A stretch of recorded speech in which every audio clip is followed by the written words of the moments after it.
Hey guys, this video is going to be a little different than what we're normally doing. Doing a little spring cleaning. As part of that, we got out my Berkeley out of the garage. You may have seen this car in the background of some of my videos, so we're going to talk about it real quick. My uncle and I went in on this car about 20 years ago, probably a little longer, 97, 98, as a project we could work on together. And then I eventually ended up with it. But what I did back then is put a different engine in it. We got it at an estate sale and the engine was blown up. I'll show you that in a minute. I still have it. So I put in a Honda Matic. I went to a motorcycle junkyard and got a motorcycle that had a decent engine in it.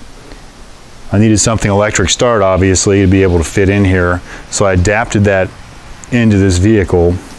I tried to hack up as little as possible, and I adapted the original Berkeley wiring to get into this, and it did run.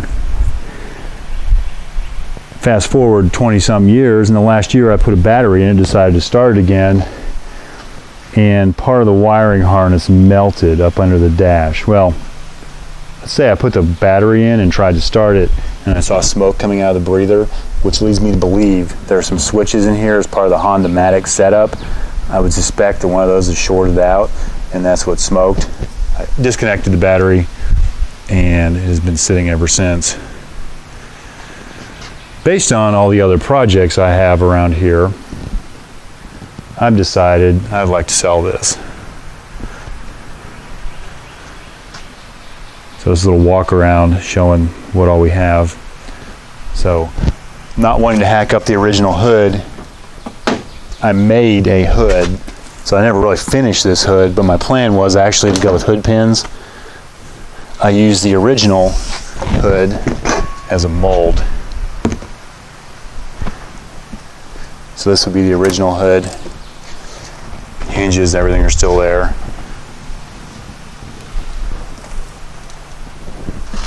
This is the mold I made. Obviously that'll go with the car because I have no need for that. Headlight covers are here, the grill's here. This one won't stay in because the rubber is gone. I did make a strut tower brace. Apparently these cars were a little weak in the front end. I did cut through the cross member to make this all fit as the original differential. I built a new crossover piece and the strut tower brace. Battery box, there's the VIN tag. It's SE-328, chassis number 1241. Still has the original 1962 Pennsylvania inspection sticker on it. Interior's about as original as it gets. I added the Honda Matic little shift indicator.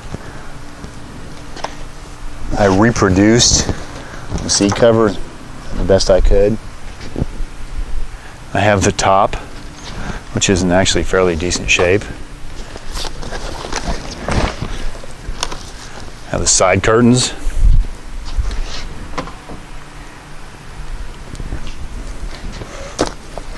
One of them is cracked.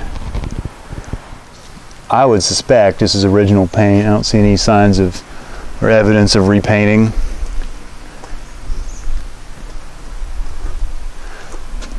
There's some scratches and marks on it. And it has a little bit of an injury on this corner. I suspect they raced this car when they had it. Somewhere I had a picture of it where I believe to be Watkins Glen. That's the worst of the body damage right there.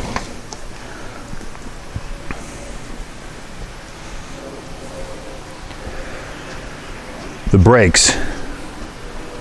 At the time, I mean, we're talking like 1998. Al Gore had just recently invented the internet, so there wasn't a lot of information out there. So I really couldn't find engine parts or really anything, so we took all the brakes off, sent them to stainless steel brakes, and so all the brake cylinders and the master cylinder have been stainless steel sleeved. I did go to Carlisle one year and bought some more I think I was missing one or two of those.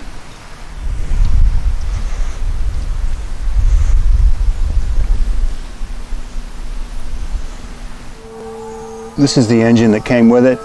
I assume it's original, I don't know. This rod is intact.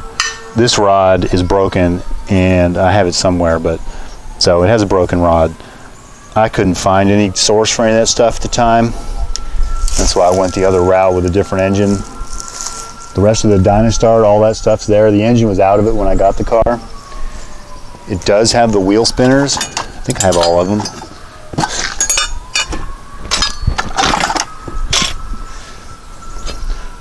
That one's missing a leg.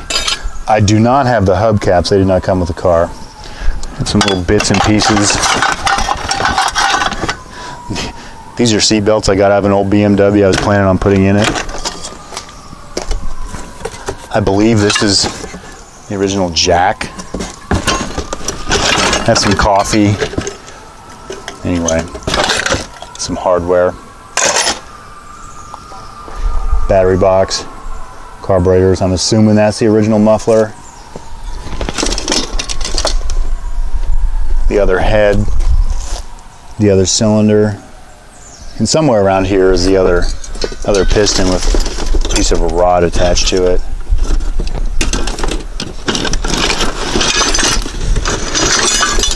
Assuming this is exhaust.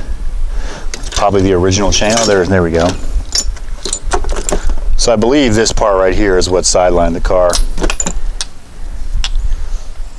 And I'm really not sure when that is or was. I would suspect it was probably in the 60s or 70s. Anyway, all this will go with it when I sell it. I did cut out part of the floor for the sump to fit through. Part of the front cross member, and I built all this support. This engine ran great, other than a little fuel delivery issue. I think just the general height. I was never able to get the fuel pressure just right. So I put a pump in, but that was almost too much. So a low pressure regulator and the right parts would probably fix this engine. Unfortunately, you don't have reverse. So I think what someone would probably want to do with this was maybe they have a source for parts and be able to fix the original engine, put it back in. The wiring harness is all there. None of it was cut out, so it should go back. Thanks for watching.